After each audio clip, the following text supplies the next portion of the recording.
Daniel Thomas Croteau was born on November 12, 1958, to Carl and Bernice, called Bunny, Croteau. They chose the combination of his first and middle names in honor of actor Danny Thomas and his famous lifelong devotion to St. Jude, the patron saint of lost causes. Danny was the couple's fifth son, and they would go on to have 2 daughters. Carl worked 2 and sometimes 3 jobs to support his family, usually working 12-hour days. Bunny cared for the children and the modest family home in the factory town of Springfield, Massachusetts. Danny was an imaginative and mischievous child who reminded his mother of Huckleberry Finn. His strong sense of humor gave him a talent for making his older brothers laugh hysterically. He spared no one from his endless practical jokes, including his younger sisters, but while he would tease them, he also loved them. He would play with them and sometimes made his friends join in for the girls' backyard tea parties. Danny was friendly and outgoing, willing to talk to just about anyone. Danny's antics were not always harmless. He once gave away his father's pocket watch in exchange for some baseball cards, and once, at the age of 11, he drove a car with manual transmission around the neighborhood. While normally such antics would inspire anger in his father, when Carl returned home from work and learned about his son's unauthorized afternoon drive, at first all he could bring himself to say to Danny was, "How the heck did you learn to drive that car?" Like all of his brothers, Danny was an altar server at St. Catherine of Siena Parish. His parents were lifelong Catholics who were very dedicated to their faith. The entire Croteau family had been active members of St. Catherine's since attending its dedication in 1964. Danny was also a member of the Boy Scouts, mainly so he could participate in outdoor activities like camping and his favorite pastime, fishing. He loved sports and played football, street hockey, or kickball almost daily with the other boys from the neighborhood. He took wrestling and boxing lessons with his classmates and excelled at both. Danny would be happy when heavy snow fell in the winter, as it would give him the opportunity to earn some spending money by shoveling sidewalks and driveways in the neighborhood. However, he would not accept money for shoveling snow from one person, the elderly widow who lived across the street from his family. Starting when he was 8 or 9, he would run small errands, rake leaves, and perform other small tasks for her, refusing any sort of payment from her, besides milk and cookies. In 1972, at the age of 13, Danny was struggling with the transition from childhood into adolescence, a difficult process which was made even more difficult for Danny due to several circumstances. Danny's wit and intelligence did not reveal themselves in his schoolwork at Our Lady of the Sacred Heart School, and his tendency to talk and to daydream kept him from excelling at academics. He was held back in the 3rd grade, making him a year older than his classmates from then on. Danny had a naturally strong build, and his love of sports and the outdoors helped him grow even stronger. Danny was physically intimidating to even his older brother's friends. Since he was a year older than his classmates, his naturally larger build only increased the gap in size and strength between him and the other students in his grade. According to one of his friends, Danny was as strong as an ox, but he did not seem to understand just how strong he was, and he would often inadvertently mildly hurt his friends while they were playing. The fact that Danny was so physically intimidating made him a target for bullies. He was not one to start fights, but often he had to finish them, as other children would start altercations with him in hopes of becoming the person who could finally defeat Danny. He would often be faced with multiple attackers at once, but he still never lost a fight. Danny was generally even-tempered, but when his temper did flare, it was wild and fierce. He would not stand for anyone to insult him or his family. Danny was still an altar server and a Boy Scout, but not all of his activities were as wholesome. Through 3 of his older brothers, he became the youngest member of the Circle, a gang of local troublemakers who took their name from the circular reading area behind the 16 acres library where they hung out. To get around, Danny mainly rode his bike, like a typical kid, but he also liked to hitchhike. He would only accept rides from people he knew, like teachers from his school, but this activity allowed him to regularly stay out late, exploring a wider area than his bike would allow. Danny was thrilled for the end of the school week on Friday, April 14th, 1972. The following day was the first day of fishing season, and Danny could not stop talking about it all week. Heavy rains throughout the week were creating ideal conditions, and Danny could not wait to spend his Saturday fishing. Danny did not take the bus home from school that afternoon, instead walking 1.5 miles before he hitched a ride from a 5th grade teacher from his school. She dropped him off at the end of his street. Danny's father saw him at 3:15 as he was on his way out to go to work. Carl told his son to go back to the house and help his mother with a rug he had found for their sunroom. Danny said, "Sure, Dad," and took off for the house. Danny helped his mother with the rug and then went back outside to play kickball with the other kids from the neighborhood. Bunny called him inside to change out of his school uniform, and he returned outside just after 4 p.m. His mother assumed he would be going to his scout meeting that evening, but Danny said something about going to a party before he went back outside. Danny ran into one of his friends and accompanied him on his paper route. There were sightings of Danny throughout the neighborhood after this, but his exact whereabouts and activities after 4:30 p.m. are not fully known. Carl returned home from work at 8:30 to find his wife worried for Danny, who had not come home from the scout meeting she assumed he was attending that evening. She called around to Danny's friends, but none of them had seen him since the afternoon. None of Danny's fishing gear was missing, but Carl still went out to search local fishing spots in case Danny had decided not to wait for the morning and for fishing season to officially open. Bunny continued making calls. One of those calls was to Danny's scoutmaster, who told her there had not been a scout meeting that evening, and another was to the family's close friend and former priest, Father Richard Levine, who had not seen Danny either.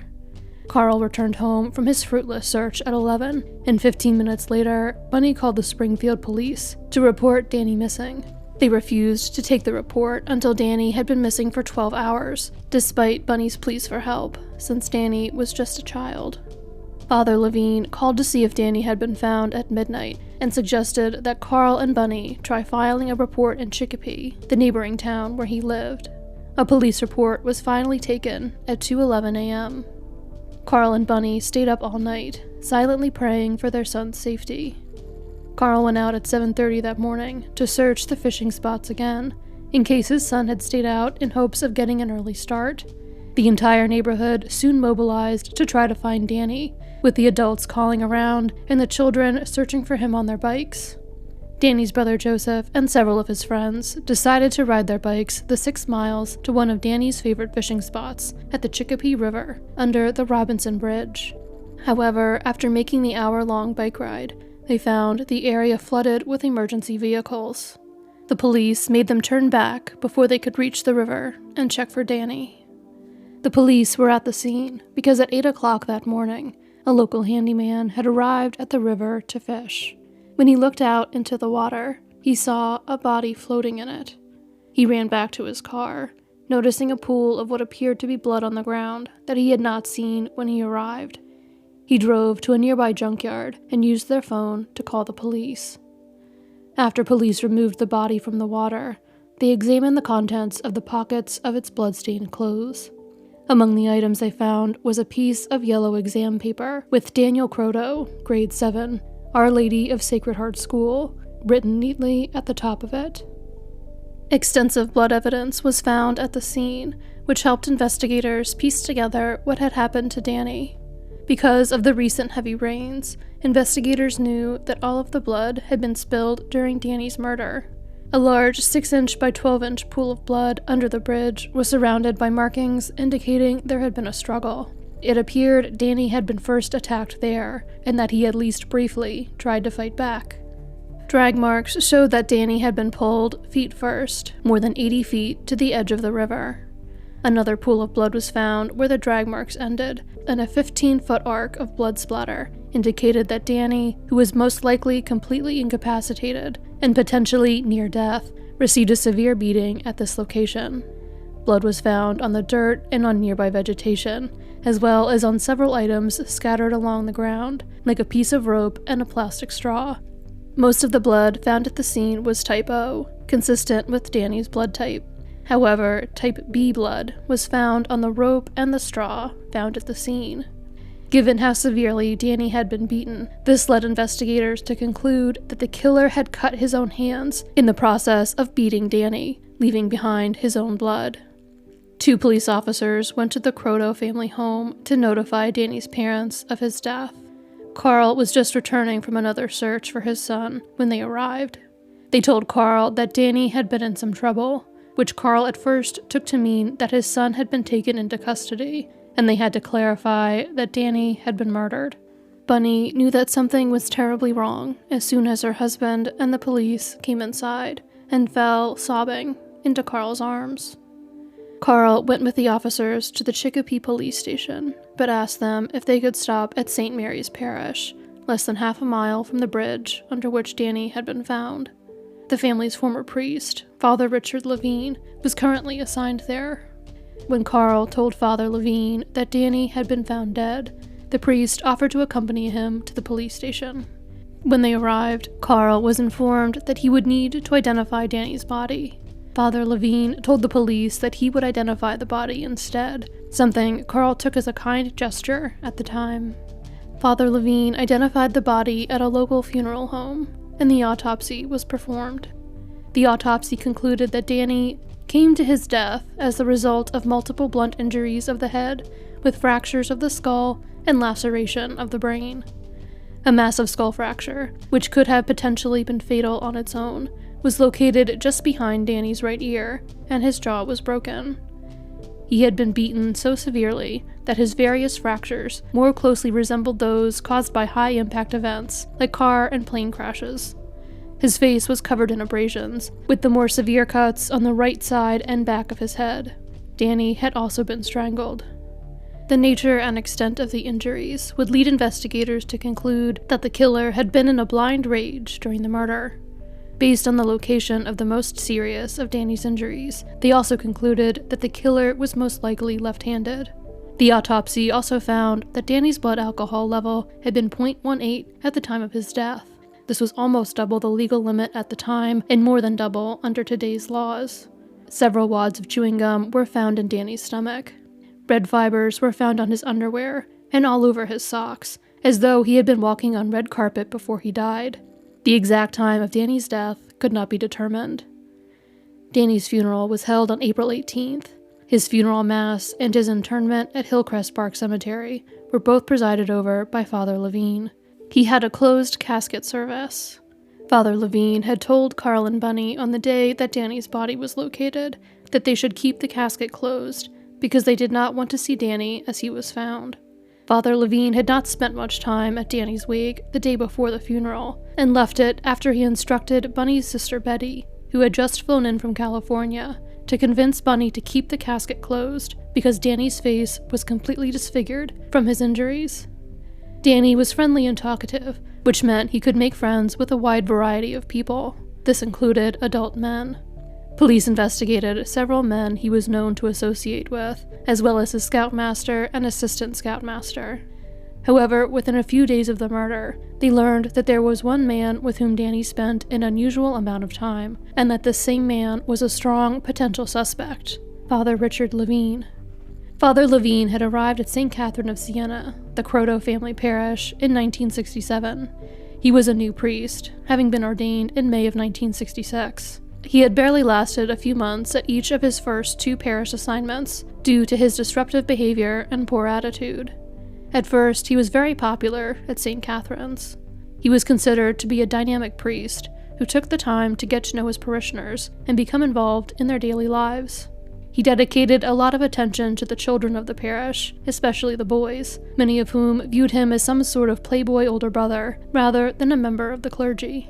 However, Father Levine's reputation soon began to deteriorate. He very much enjoyed rebelling against the more conservative aspects of the church and had very progressive political beliefs, which ultimately created tension between him and his more traditional congregation.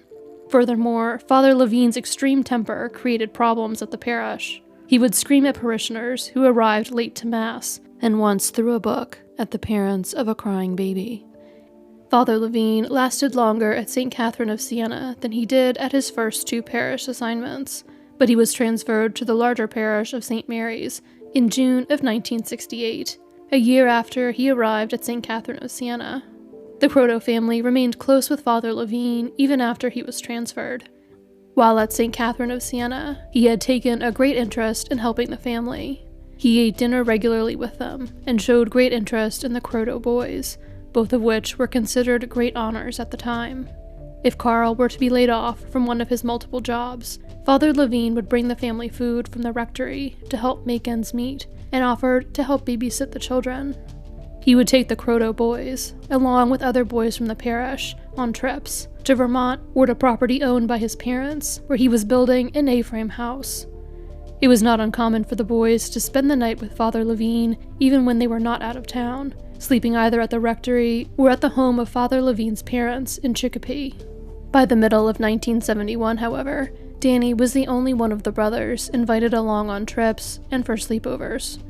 Bunny and Carl appreciated the attention and experiences Father Levine gave their sons, believing the boys would benefit from the priest's influence. Police became concerned over Father Levine and his possible involvement in Danny's murder, just a day after Danny's body was found.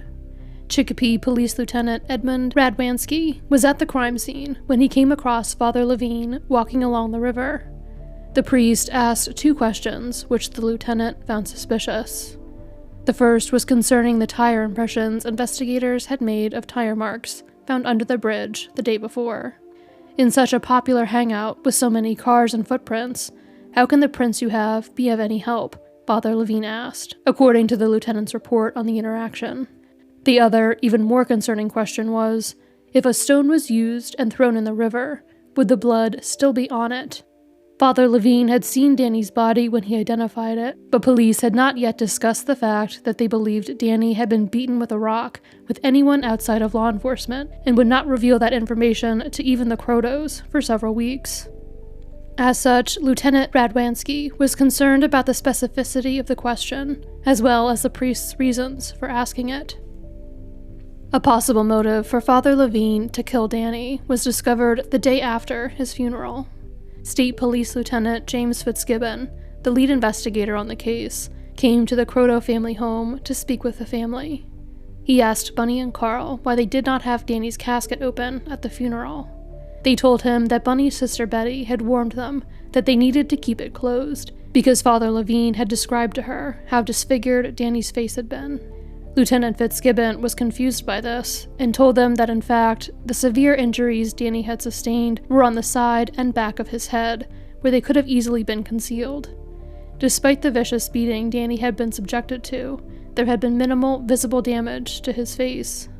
Lieutenant Fitzgibbon then spoke to Danny's older brothers one by one, and was shocked to learn that several of them had been sexually abused by Levine.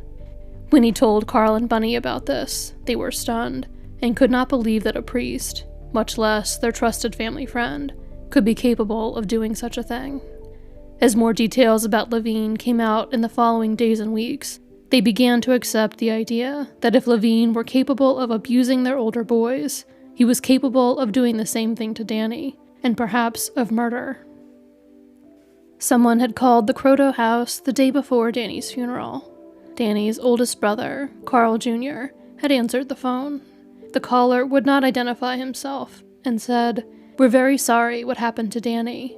He saw something behind the circle he shouldn't have seen. It was an accident." Carl Jr. recognized the voice, but could not immediately place it. A few days later, he realized it had been Levine on the phone. Investigators also quickly learned that Levine had lied to them about his relationship with Danny. The day Danny's body was found, Levine had told them that he only ever spent time with Danny in group settings, when other children or Danny's brothers were present. The very next day, however, a witness came forward disproving that claim. A woman named Mary Bobeck called police after she saw Danny's picture in the paper, along with the article reporting his death. She told them that Danny had knocked on the door of her home in Chicopee on the evening of April 7th, 1 week before he was killed. When she answered, he was shivering, as it was very cold and windy that night, and he asked her if he could use her phone to call a Father Levine. She said that he was very polite, and he told her he was lost. This was a strange statement, as Danny was in a neighborhood he was familiar with. His grandfather had lived on that street, and he was less than 1 mile away from the home of Levine's parents, where he had been on multiple occasions. Ms. Bobeck let him in to use her telephone, which Danny used to call the rectory at St. Mary's, where Levine was assigned at the time, and then Levine's parents' house. She heard him ask to speak to Father Levine, but not the rest of the brief call. Ms. Bobek offered to give Danny a ride as she was on her way out to go to work. He thanked her, but declined the ride and said he would wait outside because the priest would be there soon. Just a few minutes later, a Mustang, one of the two cars Levine was known to drive, arrived, and Danny got into it before it drove off again. Levine spoke to police again the following day and acknowledged that this incident had occurred. He said that earlier in the day of the 7th, Danny had called to ask if they could get together to talk about an upcoming trip to Vermont. Levine said no, so he was surprised when Danny called him from Miss Bobek's house that evening. Levine said he picked up Danny and then drove to his parents' home, where he called Bunny to tell her that Danny would be spending the night. He went to bed while Danny watched television in the basement. He drove Danny home after breakfast the following morning and did not see him again until he identified his body. This account contradicted his own previous claim that he never spent time alone with Danny, as well as Mary Bobek's statement and statements from Danny's parents, who told police that Danny regularly spent time alone with Levine.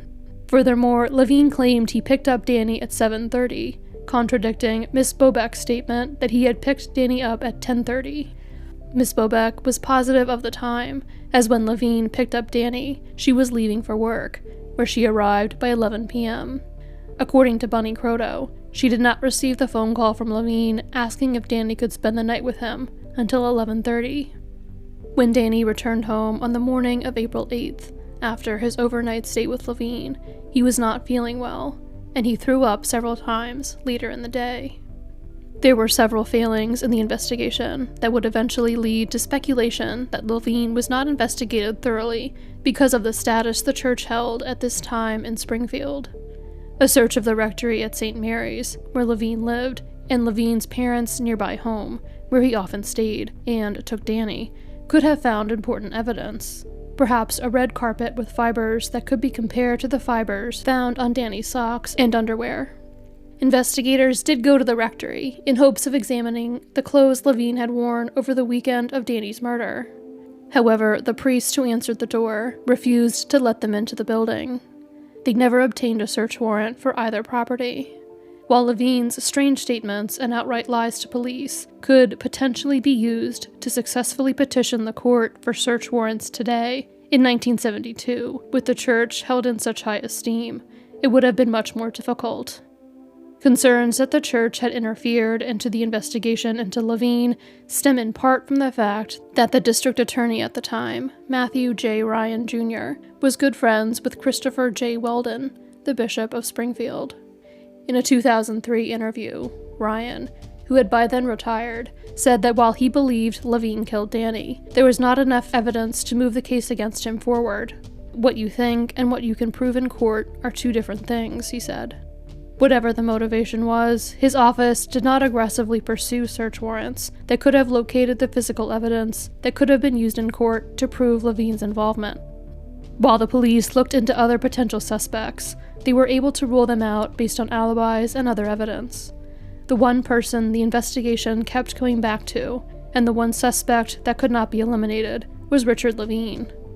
While they could not prove his guilt to a legal standard, many of the investigators on the case were convinced that Levine had murdered Danny, an opinion that they shared with Danny's parents.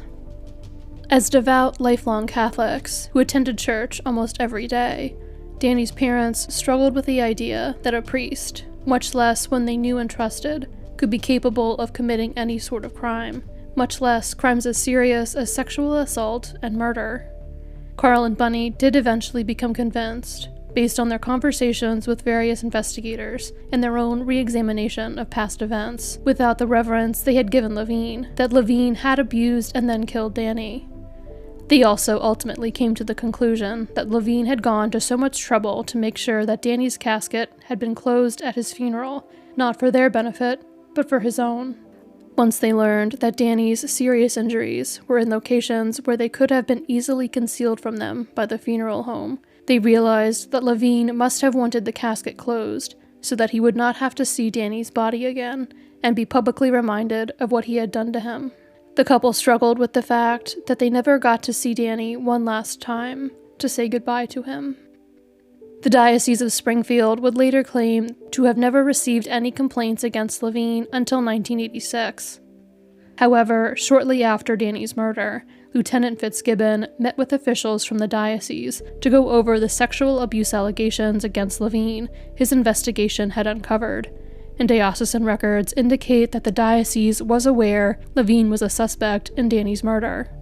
Lawyers for the diocese arranged for Levine to undergo a polygraph on May 4, 1972. He was asked 5 questions, asking in various ways if he killed Danny, disposed of his body, or had any knowledge of the murder. Levine answered no to each question. In his findings, the examiner reported, due to these erratic and inconsistent responses on this subject's polygraph records, the examiner is unable to render a definite opinion as to the subject's truthfulness. The church then sent Levine to Chicago, where he underwent 2 more polygraph exams 5 days after the first.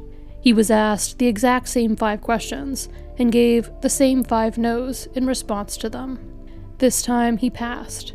The diocese would use these exams as proof of Levine's innocence in Danny's murder, and to justify allowing him to return to active service in the church without restriction. While suspicions about Levine lingered, Danny's case went cold. Levine continued working as a parish priest. 5 years after Danny was killed, he would receive a parish assignment that would ultimately result in the horrifying scope of his crimes against children being made public. Once he was exposed as a predator, more and more of his victims came forward, with many of them revealing not just their own abuse, but also information that tied Levine to the murder of Danny Croteau.